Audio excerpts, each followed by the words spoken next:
I posted about my reflections of a 3-year marriage. Yeah, that's a very most recent video. And so today I'm going to be talking about how how I managed to be in a long distance marriage, with my husband. Most of you have been following through the videos. You are aware that I'm in a long distance marriage. Yes, I work quite far, and this actually it's a distance of 8 hours. So imagine someone gets on a bus and travels 8 hours to go and see the other. Yeah, though my husband some travels, to come and see and check on us. So I'm going to be talking about how we do it, giving you tips. This is going to be helpful for a couple that is in a long distance marriage as well, because you can relate. Maybe you could pick a lesson or two, you could learn something, and how to handle being in a long distance marriage. Now, I'm going to be sharing like what we are doing. Nothing is like borrowed or something like that. I will share from my heart because I believe that's when I can easily connect with people watching the video and all. Yeah, so it's not far-fetched. It's what is reality, what is on ground. So for us, because we are a Christian couple, we do pray together. It's a must. Like we cannot start a day without praying together. So we have devotion, and then we pray in the morning, and then of course in the evening before we sleep. Every day we pray together, even though there are some days we may not do devotion, though it's also a must. There are days we may not do it in the morning and then push it to evening, but yeah, prayer is the first and most important thing you must do, whether you're in a long distance marriage or not. Pray for each other, pray with each other, cover each other, under God's protection and guidance. As you're living apart, that space between you can easily be occupied by other things, and other things could actually potentially harm your marriage. So praying is the first and foremost important thing you must do when you're married, praying for each other. Count on your spouse to protect you, to cover you, to shield you, yeah, you're good to go on that one. Number 2 is make on scheduled times. Agree whether to meet every weekend, if it is a shorter distance, of course, or every 2 weeks, and make sure you keep it at that, like without fail. You must meet.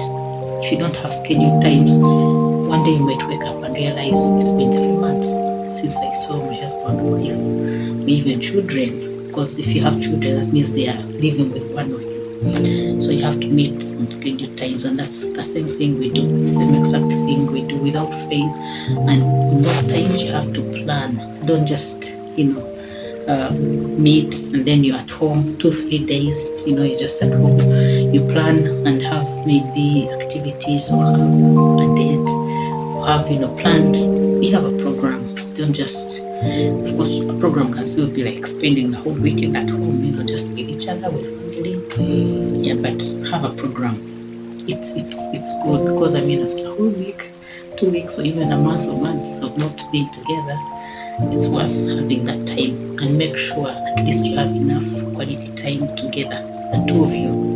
Leave alone the children, leave alone whatever, but make sure within those 2-3 days or 4 just spending together on the scheduled times, you are really together, having quality time. Take a walk, go for a date, have lunch, attend events together, travel. Okay, the traveling means leaving, for example, Mukono to Kampala to go shopping, something like that. Yeah, the other thing we do is we communicate throughout the day. Like we use WhatsApp video calls, we use text messages, like phone calls. Like you have to consistently and communicate throughout the day, not just morning and evening, and during the day you have no idea what's happening. So we check on each other. Have you had lunch? Maybe is your meeting over? Like we constantly communicate. We actually know what's happening in each other's daily life. Like tomorrow is Monday. What are you up to? Have a 10 a.m. meeting. We end at midday, then I'll go for lunch, or something like that. Maybe I'm working on this report. Yeah, so we always know. Maybe there's fellowship or worship night. I'd like to attend Friday evening this week, so we know where each other is. We know maybe I'm meeting a friend. We're talking about this, or something like that. We always know what's happening in each other's lives on a daily and throughout the day. We also have fellowship groups, and other groups that we belong to, and we are committed to, both where he is and where I am. Yeah, so we attend these fellowships together, or these events or activities together. We attend them when we are together, even when we are apart. He represents this side, I represent this side. And if we happen to be together at the same time and maybe there's a fellowship, we attend it together. Some of these fellowships that have really helped are marriage fellowships, because we learn a lot from there, from other couples. We share with them, we pray together. Yeah, we get to know really how other people are doing, and also it's very important to have that. And for us, that's like having accountability partners, but it's having accountability partners, but also social capital, those groups that you consistently meet up with to talk about issues, to pray together, to learn together, study the word together. So yeah, fellowships and other groups have also helped us and kept us busy.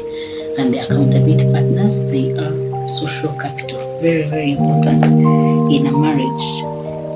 The other thing is we trust each other.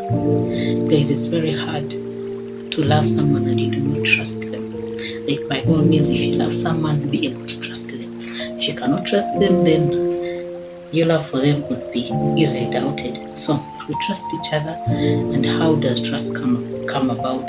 By being open with each other, knowing what's happening in my life, knowing what's happening in his life on a daily, knowing who he is with, where he is at what time, like just keeping up to date with each other, knowing what's happening in each other's lives helps us trust each other. Yeah, but trust is actually built, and once it is broken, it's like broken. Yeah, the other thing we do that really, really works for us and helps us is as usual, I always write down these points so that I don't forget. Second last is now, because both of us are in the working world, both of us are in formal employment, so we work Monday to Friday all day, and then Saturdays you're free. Sometimes he's in the field, he's a social worker. Then I'm free Saturday. Sunday, of course, is church and sometimes fellowships and all. So having a busy schedule kind of helps you not to have free time on your hands. You know what they say, an idle mind, devil's workshop. So we are busy. So we intentionally, either when we are apart or when we are together, we plan for the Saturdays and Sundays. Most times I do my videos Saturday evenings because that's when I'm less tired or a bit free. Saturday evenings, in case you've been wondering, actually, my videos, I do them at night. So that is the reason why I sit in my living room and do videos. No wonder they don't change much, like background. But the content, I believe, is important and helpful. So you have to plan and program your weekends, whether you are apart or together, so that you're busy, so that you're not idle. Yeah, and then the other thing is avoiding. Now this is a tip. Of course, we might be doing it, but it is for whether long distance marriage couples or those who stay together. Avoid spending alone time with friends of the opposite sex. Okay, avoid spending a lot of time with the opposite sex when you're alone. If you must do it, let it be in a group. If you must do it, let your spouse be aware that you're meeting so and so over lunch, or you're meeting them at 5 p.m. in this and this place, and yeah, let your spouse know, so that you build that trust and that connection of knowing, my husband is with this lady and they're meeting and talking about such and such issues. So those are the few ways or tips on how we are handling being in a long distance marriage. Well, the facts of long distance marriage are, it's very expensive. You're renting this side, you're renting the other side, you're spending on food this side, the other side, transport, like name it, all those things. It's really expensive. Number two, it can get really lonely. So, and if you're not careful, if you're not busy, if you're not keeping yourself busy and having the right people around you, the right friends around you, the right groups around you, fellowship, you can actually go astray because it really gets lonely. Of course, fact is, it's by God's grace. It's by God's grace, because honestly, that's not God's design for a marriage, and that's why I wouldn't encourage everyone. His still single to get into a long distance marriage. Unless if you know, okay, if the worst comes to worst, let it be like a distance where you can be with your spouse every weekend. But beyond a week, it's quite long. It's not easy. So by all means avoid it. If you have like 6 months to your wedding or a year, one of you agree so that one of you starts looking for a job actively, or actually start up something that you can be doing to keep you busy, like a business. You can start up a business so by the time you wed and all, you are staying together, living together. Don't live apart. It's a bad idea, to be honest. It is a bad idea to be in a long distance marriage. The other fact is it can delay growth and development as a couple, because it is expensive. You may not be able to put as much money aside as you want to save and invest. Yeah, that's just the simplest example. Then it can weaken the bond between a couple. The fact that you're not together every day physically, what is out of sight can mean out of mind. Out of mind doesn't mean out of sight. Okay, whatever. What I'm trying to say is, when you're not seeing someone every day, like you're not easily able to connect. Phone calls and all are good, but that is why I do not encourage being in a long distance marriage. And then the other thing, of course, when you have children and they're staying with one of you, the other parent is missing out, and there's a way children grow really, really fast. So it is encouraged that you are together and do the parenting role together.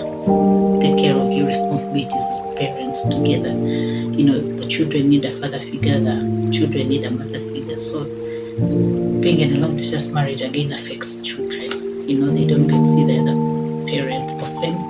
They don't get to know them and be friends with them. All that. So I hope what I've shared has been helpful, especially for long distance marriage couples. Even if you watch this video and you're single, definitely share it with